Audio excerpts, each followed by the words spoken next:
Welcome back to the day 502 NG series. ఈరోజు మనం ఏం నేర్చుకోబోతున్నాం అంటే డే 5లో జావా స్క్రిప్ట్ బేసిక్స్ అయితే నేర్చుకోబోతున్నాం. సో జావా స్క్రిప్ట్ ఇప్పుడు అన్ని నేర్చుకున్నాం ఆల్రెడీ. మనం HTML నేర్చుకున్నాం బేసిక్స్, CSS ఫండమెంటల్స్ నేర్చుకున్నాం, ఎట్లా డిజైన్ చేయాలి వెబ్ పేజ్ని, అండ్ రెస్పాన్సివ్నెస్ని కూడా నేర్చుకున్నాం. మొబైల్ డివైస్కి ఎట్లా మన వెబ్ పేజ్ని రెడీ చేయాలి. సో ఈరోజు జావా స్క్రిప్ట్ ఏంటి స్పెషల్ అంటే, ఇది ఒక స్క్రిప్టింగ్ లాంగ్వేజ్ కాదు, అంటే it not only uses for ఈ ప్రోగ్రామింగ్ లాంగ్వేజ్. మీరు చాలాసార్లు వినే ఉంటారు ప్రోగ్రామింగ్ లాంగ్వేజ్ అని. సో జావా స్క్రిప్ట్ అనేది ఒక ప్రోగ్రామింగ్ లాంగ్వేజ్. సో దీంట్లో మనం లాజిక్స్ అయితే రాస్తాం. సో దీంట్లో ఏంటి స్పెషల్ అంటే, ఇంతకుముందు కొంచెం మనం అటు ఇటు రాసిన కూడా code it will work. But జావా స్క్రిప్ట్లో ప్రోగ్రామింగ్ లాంగ్వేజ్ కాబట్టి ఏ చిన్న మిస్టేక్ చేసిన కోడ్లో అదంతా వర్క్ అవ్వదు. సో ఇప్పుడు జావా స్క్రిప్ట్ బేసిక్స్ నేర్చుకుందాం. ఇప్పుడు ఈరోజు ఏంటి చూద్దాం, ఎలా చేయాలి, కోడ్ ఎలా ఉంటుంది, అండ్ HTML వెబ్ డెవలప్మెంట్లో జావా స్క్రిప్ట్ ఏం రోల్ ప్లే చేస్తుంది అని. సో ఫస్ట్ నేను VS కోడ్ని అయితే ఓపెన్ చేస్తున్నా. సో ఇది నేను ఆల్రెడీ వేరే ఒక లింక్డ్ఇన్ ప్రాజెక్ట్ అని నేను వర్క్ చేస్తున్న ప్రాజెక్ట్. ఇది ఒక రియాక్ట్లో ఉంది. ఇప్పుడు రియాక్ట్ అనే ఒక ఫ్రేమ్వర్క్లో వర్క్ చేస్తున్నా. సో ఇప్పుడు ఇది అవసరం లేదు మనకు, డైరెక్ట్గా మనం ఇంకొకటి ఓపెన్ చేసుకుందాం. డెస్క్టాప్లో ఉన్నది లిస్ట్ చేద్దాం. మనం ఆల్రెడీ వర్క్ చేస్తున్న ఫైల్ ఇక్కడ ఉంటుంది. సో నాకు దొరకట్లేదు. ఇట్లా డెస్క్టాప్ నుంచి చూద్దాం. HTML బేసిక్స్ అండ్ ఇక్కడ index.html మనం వర్క్ చేస్తున్న ఫైల్. సో ఓకే, దీంట్లోనే చూద్దాం జావా స్క్రిప్ట్ బేసిక్స్. సో ఇక్కడ మనం టెర్మినల్ ఓపెన్ చేసుకొని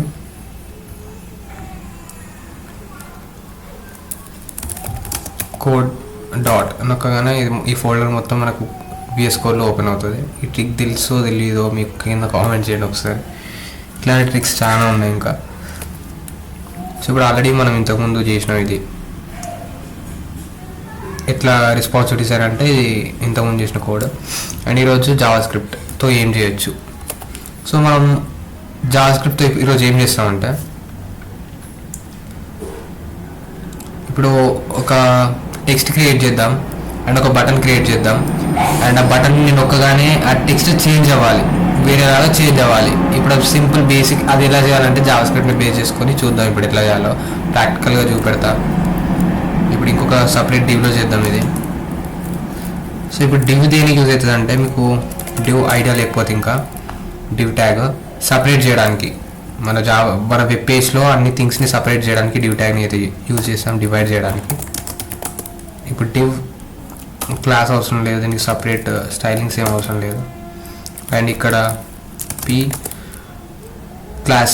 క్లాస్ ఎందుకు తీసుకుంటున్నా అంటే, క్లాస్ కాదు ఐడి తీసుకుందాం. మనం జావా స్క్రిప్ట్తో వర్క్ చేసేటప్పుడు ఐడి తీసుకోవాలి, ప్రిఫర్డ్. అది క్లాస్ తీసుకున్నా ఓకే, బట్ ఐడి తీసుకుంటాం. ఐడి టెక్స్ట్ అని తీసుకుందాం. సో దీంట్లో హలో ఐఎమ్ నాట్ చేంజ్డ్ అని తీసుకున్నాం. నెక్స్ట్ ఒక బటన్ తీసుకున్నాం. బటన్ చేంజ్ టెక్స్ట్ అని ఒక బటన్ తీసుకుందాం. సో ఇప్పుడు క్లియర్గా అవపడుతుండొచ్చు. బటన్ అండ్ ఒక టెక్స్ట్ తీసుకున్నాం. ఇప్పుడు దీన్ని రీఫ్రెష్ చేద్దాం. మనకు వచ్చింది, ఒక బటన్ వచ్చింది అండ్ మీద టెక్స్ట్ వచ్చింది. సో ఇప్పుడు మన జావా స్క్రిప్ట్తో బటన్ నొక్కగానే ఇది చేంజ్ అవ్వాలి. ఇప్పుడు ఏం చేస్తామంటే, జావా స్క్రిప్ట్ ఎట్లా రాయొచ్చు అంటే 2 వేస్లో రాయొచ్చు. ఒకటి బాడీ ట్యాగ్లో లాస్ట్కి రాయాలి, స్క్రిప్ట్ అనే ఒక ట్యాగ్లో రాయాలి జావా స్క్రిప్ట్ని. స్క్రిప్ట్ ఓపెనింగ్ అండ్ క్లోజింగ్, దీంట్లో ఇప్పుడు మనం జావా స్క్రిప్ట్ని అయితే రాయొచ్చు. సో జావా స్క్రిప్ట్ ఎలా రాయాలంటే, సింపుల్గా బేసిక్స్ ఆఫ్ జావా స్క్రిప్ట్ చూసుకుంటే ఫంక్షన్స్ అని ఉంటాయి. ఫంక్షన్స్ అనేది ఇట్లా ఫంక్షన్ అని ఇచ్చి అండ్ ఈ కోలం లాంటివి ఈ సింబల్స్ ఇచ్చి ఇట్లా ఇస్తే ఇది ఒక ఫంక్షన్. దీనికి ఒక నేమ్ ఇవ్వాలి. నేమ్ ఏంటిదంటే చేంజ్ టెక్స్ట్ అనే ఒక నేమ్ ఇద్దాం. సో ఇది ఒక ఫంక్షన్. వేరియబుల్స్ అని కూడా ఉంటాయి. వేరియబుల్స్ ఏంటంటే డేటాని స్టోర్ చేసుకోవడానికి. ఎగ్జాంపుల్కి వేర్ టెక్స్ట్ వేర్ అంటే variable, var text is equals to. So ఇప్పుడు ఈ టెక్స్ట్ అనే వేరియబుల్కి ఈ పారాగ్రాఫ్ ఉంది కదా, ఈ పీ ట్యాగ్లో ఈ వాల్యూని అసైన్ చేయాలంటే ఒకటి ఉంటుంది, డాక్యుమెంట్, ఇది గుర్తుపెట్టుకోండి, document dot get element by ID. Get element by ID. Document అంటే మన HTML document, get element by ID అంటే దాని ఐడితోని మనం తీసుకోవాలి. కాబట్టి మనం ఐడి ఇక్కడ ఆల్రెడీ దీనికి ఐడి అసైన్ చేసినాం టెక్స్ట్, కాబట్టి ఈ టెక్స్ట్ ఇక్కడ ఇవ్వాలి, సింపుల్. సో ఇక్కడ టెక్స్ట్ ఇప్పుడు ఈ పీ ట్యాగ్ ఇక్కడ ఇది టెక్స్ట్కి ఈక్వల్ అయిపోయింది మన స్క్రిప్ట్లో. ఇప్పుడు మనం దీన్ని యాక్సెస్ చేయొచ్చు ఈ పీ ట్యాగ్ని. ఇప్పుడు దీని వాల్యూ కావాలి కాబట్టి మనకు వాల్యూ కూడా అవసరం లేదు, ఎందుకంటే మనకు పీ ట్యాగ్తో మళ్ళీ తర్వాత కావాలి, ఎందుకంటే దీన్ని టెక్స్ట్ చేంజ్ చేయాలి, మనకు ఆ వాల్యూతో అవసరం లేదు. సో ఇది క్లోజ్ చేయాలి, ఈ సింబల్తో క్లోజ్ చేయాలి ప్రతి లైన్ని, ప్రతి ఏమంటారు ఎక్స్ప్రెషన్ని. ఇప్పుడు ఫంక్షన్ ఉన్నాయి కాబట్టి దీన్ని ఇలా క్లోజ్ చేయాలి, క్లోజ్ చేయకుండా ఏం కాదు బట్ క్లోజ్ చేయాలి. ఇట్లా క్లోజ్ చేయకపోతే నెక్స్ట్ వేరే వేరియబుల్స్ని మనం అసైన్ చేయలేం. సో ఇప్పుడు ఫంక్షన్ ఉంది, ఈ ఫంక్షన్ ఈ బటన్కి అప్లై చేయాలి. ఈ ఫంక్షన్ని ఈ చేంజ్ టెక్స్ట్ అనే బటన్కి చేంజ్ టెక్స్ట్ అనే ఫంక్షన్ అప్లై చేస్తే మనం బటన్ ప్రెస్ చేయగానే ఈ ఫంక్షన్ ఎగ్జిక్యూట్ అవుతుంది. సో ఆల్రెడీ మనకు పీ ట్యాగ్ యాక్సెస్లో ఉంది, దీన్ని చేంజ్ చేయాలి. ఇప్పుడు text dot inner HTML is equals to text చేంజ్గా ఇద్దాం. టెక్స్ట్ చేంజ్డ్ అయిపోయింది, ఇంతే సింపుల్. ఇన్నర్ HTML అంటే దీని HTML ఏముండాలి, దాని లోపల ఏముండాలి అంటే టెక్స్ట్, దాని వాల్యూ అని టెక్స్ట్ చేంజ్ అని ఇచ్చాను. దీన్ని ఒకసారి సేవ్ చేసి ఒకసారి రన్ చేద్దాం, టెక్స్ట్ రియల్గా చేంజ్ అవుతుందా లేకపోతే ఏమైనా ఆర్డర్స్ వస్తాయా అని. సో మనకైతే చేంజ్ అవ్వట్లేదు. సో ఇట్లాంటప్పుడు మనం ఏం చేయాలంటే ఒకటి ఏ టూల్స్ని యూజ్ చేసుకోవచ్చు, లేకపోతే యూట్యూబ్లో క్లాసెస్ వినొచ్చు. సో నేను ChatGPTని యూజ్ చేసుకుంటున్నా, ఎందుకు చేంజ్ అవ్వట్లేదని. వై దిస్ నాట్ వర్కింగ్ అని ఇచ్చి మన కోడ్ ఇద్దాం. ఇదనే కాదు, నేను ఏ ప్రాజెక్ట్ క్రియేట్ చేసినా మర్చిపోయిన కాన్సెప్ట్స్ అన్ని రివైజ్ చేసుకోవడానికి ChatGPTని యూజ్ చేస్తాను. ChatGPTని యూజ్ చేసుకోండి, బట్ ఒక లిమిట్ వరకే, మనం స్కిల్స్ ఎంచుకోవాలి. ఇలాంటి టూల్స్ని యూజ్ చేసుకుని ఎలా డెవలప్ చేయాలో చూడాలి, టోటల్గా దీనిపైన డిపెండ్ అవ్వద్దు. సో దీన్ని కాపీ చేసుకుందాం. మన మిస్టేక్ ఏంటిది అంటే the issue you are facing likely because the script trying to access text element before the HTML content is fully loaded. So change ఏముంది అంటే చేంజ్ టెక్స్ట్ మనం అసైన్ చేయనట్టున్నాం, అసలు బటన్కి మనం అసైన్ చేయకముందుకే. అవునవును, ఇదే ఇక్కడ ప్రాబ్లం. ఫంక్షన్కి ఆన్ క్లిక్, బటన్కి ఆన్ క్లిక్ అనే ఒకటి ఉంటుంది ఇప్పుడు బటన్ ట్యాగ్లో, ఇది ఇచ్చి అండ్ ఇక్కడ మనం ఇవ్వాలి మెయిన్. అసలు ఫంక్షన్ అసైన్ చేయకముందుకే మనం అంటున్నాం. సో ఇట్లాంటప్పుడు ఈ టూల్స్ని యూజ్ చేసుకోవాలి. Change text same. అండ్ ఇప్పుడు చూద్దాం,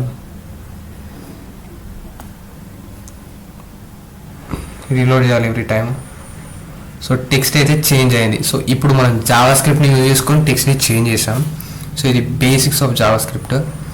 సో ఈ కోడ్ని ప్రాక్టీస్ చేయండి, అండ్ మీకు ఇంకా ఫర్దర్గా I want to deep dive into JavaScript అంటే సింపుల్ ఏం లేదు. ChatGPTని ఓపెన్ చేయండి. I have VS Code open. Now give me a step-by-step JavaScript. Now I am able to change text of an HTML element. That's it, my knowledge. Now further give me tasks after teaching each concept అని చేసి enter చేయండి. ఈ prompt మీకు కావాలంటే నేను కింద డిస్క్రిప్షన్లో ఇస్తాను. So great, now you are successfully change the text.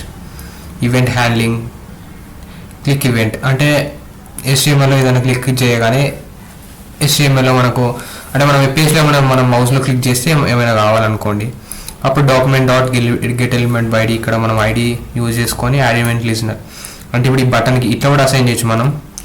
ఇక్కడ ఇది ఆల్రెడీ బటన్ ఉంది, మనం ఆన్ క్లిక్ యూజ్ చేసుకున్నాం, బట్ ఇక్కడైతే డైరెక్ట్ దానికి ఐడి ఇచ్చేసి ఐడికి ఒక ఈవెంట్ని యాడ్ చేస్తున్నారు. ఆ ఈవెంట్ ఎప్పుడు లిజన్ అవుతూ ఉంటుంది, ఏమైనా చేంజ్ అవుతుందా.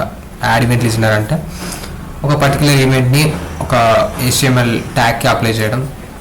సో ఏం చేస్తుంది, క్లిక్ క్లిక్ క్లిక్ అంటే మనకు క్లిక్ అయినప్పుడు హోవర్ అనే ఈవెంట్ ఇవ్వచ్చు, ఇక్కడ ఇంకా చాలా ఈవెంట్స్ ఇవ్వచ్చు. క్లిక్ అనే ఈవెంట్ ఇచ్చాం కాబట్టి ఓన్లీ క్లిక్ అయినప్పుడే ఈవెంట్ వర్క్ అవుతుంది. అండ్ ఈవెంట్ క్లిక్ అయినప్పుడు మనకి ఏం రావాలంటే ఇక్కడ ఒక ఫంక్షన్, ఈ ఫంక్షన్ ఎగ్జిక్యూట్ అవుతుంది. సో ఫంక్షన్లో ఏముంది, టెక్స్ట్ అని ఉంది మనకు. ఈ టెక్స్ట్ చేంజ్ అయింది, ఇప్పుడు ఎగ్జాక్ట్ మనం చేసేది ఇక్కడ కూడా చేశారు, బట్ డిఫరెంట్ మెథడ్.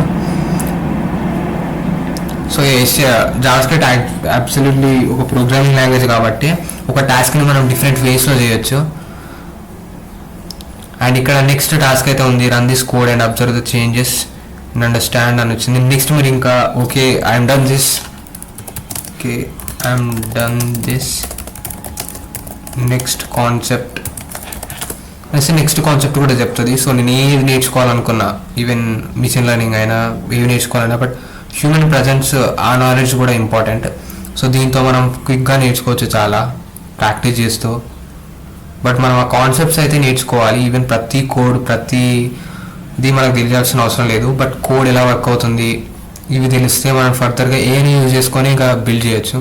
నేను ఆ ప్రాజెక్ట్స్లో కూడా చేస్తాను, నాకు వచ్చినంత వరకు నేను చేస్తాను. నాకు రాని కాన్సెప్ట్స్ ఆర్ ఊరికి రిపీటెడ్గా అనిపించే టాస్క్స్ అన్ని ChatGPT యూజ్ చేసుకొని కోడ్ చేస్తాను. సో ఇది జావాస్క్రిప్ట్ బేసిక్స్. చాలా అంటే చాలా సింపుల్గా చెప్పాను, నాకు తెలిసి ఇంత సింపుల్గా ఎవరు చెప్పుండకపోవచ్చు మీకు. సో ఇట్లా నేర్చుకోండి. ఇంకా జావాస్క్రిప్ట్ కంటే ఇంకా ఇంపార్టెంట్ థింగ్ కూడా చెప్పాను, ఎట్లా ప్రాబ్లమ్స్ సాల్వ్ చేసుకోవాలి, ఎట్లా నేర్చుకోవాలి, ఎట్లా యూజ్ చేసుకోవాలని. సో ఇట్లా యూజ్ చేసుకోండి. మీరు మొబైల్ ఉన్న ఆర్ కంప్యూటర్ ఉంటే వెబ్సైట్లో ChatGPT, మొబైల్లో ఉంటే రీసెంట్గా వాళ్ళ యాప్ కూడా ఎప్పుడో లాంచ్ అయిపోయింది, దాని యాప్ ఇంకా బాగుంటుంది, మీరు వాయిస్ ఇన్పుట్ కూడా ఇవ్వచ్చు. సో ఏమైనా డౌట్స్ ఉంటే కింద కామెంట్ చేయండి, సజెషన్స్ ఏమన్నా కామెంట్ చేసేయండి.